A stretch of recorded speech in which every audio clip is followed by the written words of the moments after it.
دنیا میں جتنی بھی قومیں تباہ ہوئیں اس کا سبب ان کی معاشی تنگی، اسباب کی قلت یہ نہیں تھا۔ قرآن کہتا ہے ہر قوم اس وقت تباہ ہوئی جب وہ بے عمل ہوئے، بد عمل ہوئے، بد اخلاق ہوئے، تو اللہ تعالیٰ نے ان کو پکڑا، اور وہ قومیں اس وقت اپنے عروج پر تھیں۔ ہمارے بھی زوال کا سبب اسباب کی کمی نہیں ہے، ہم نیوکلیئر پاور ہیں۔ ہماری پوری امت کی پستی کا سبب صرف بد اخلاقی، بے حیائی، نافرمانی۔ تو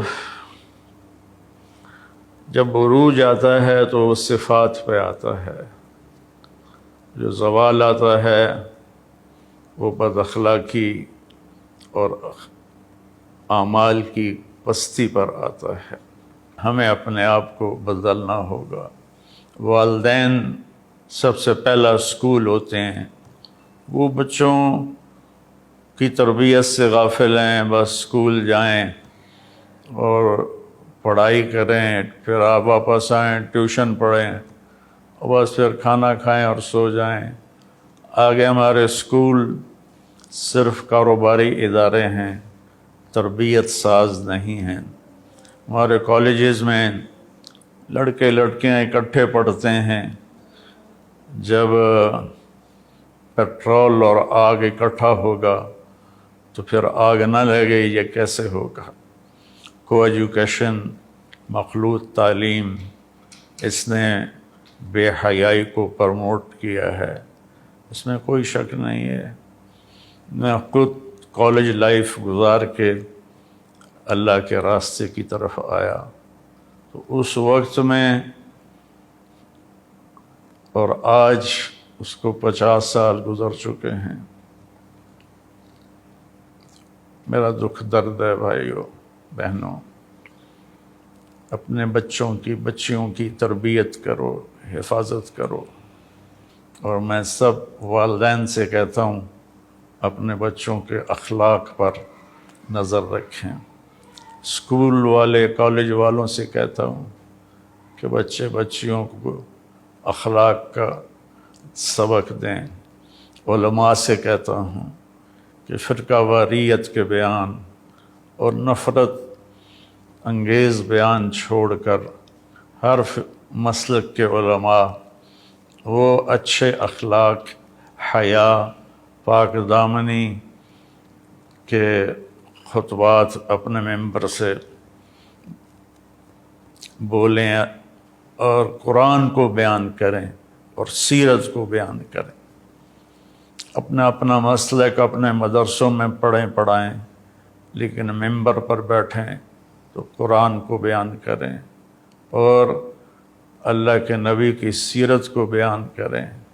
ہمارا میڈیا ہے، وہ اس میں بڑا کام کر سکتا ہے کہ قرآن کے تفسیر کو، نبی پاک کی سیرت کو وہ مختلف پروگراموں میں بیان کریں، تو اس کا بہت بڑا اثر پڑے گا۔ بہرحال رونے کے سوا اور کچھ بھی نہیں ہے کہ میں کیا کروں۔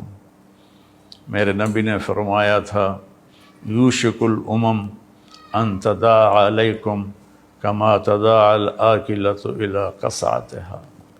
ایک وقت آئے گا تمہیں اس طرح کھایا جائے گا جیسے روٹی کھائی جاتی ہے اور ہضم ہو جاتی ہے اور اس کے ٹکڑے ٹکڑے کر دیے جاتے ہیں۔ تو صحابہ نے پوچھا ومن قلۃ نحن یومئذ یا رسول اللہ، یا رسول اللہ کیا ہم ان دنوں تھوڑے ہوں گے؟ آپ نے فرمایا لا بل انتم یومئذ کثیر، تم بہت بڑی تعداد میں ہوگے، ولیکنکم غثاء کغثاء السیل۔ تم بہتے پانی پر جو کوڑا کرکٹ ہوتا ہے تمہاری وہ حیثیت ہوگی۔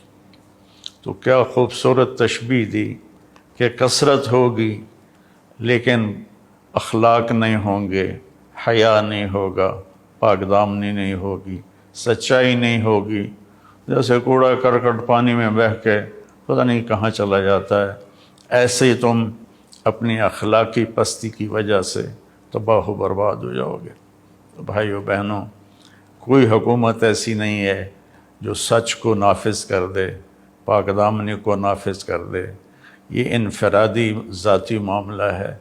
ہم خود اپنی زندگی میں حیا، پاک دامنی، سچائی، رزق حلال، دیانتداری، پردہ، مستورات سے کہتا ہوں پردے کو رواج دیں۔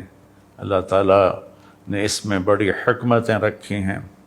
اللہ تعالیٰ ہمیں سچائی نصیب فرمائے، اچھے اخلاق نصیب فرمائے، اور اس بے حیا معاشرے کی اللہ اصلاح فرمائے اور اسے خیر کی طرف متوجہ فرمائے۔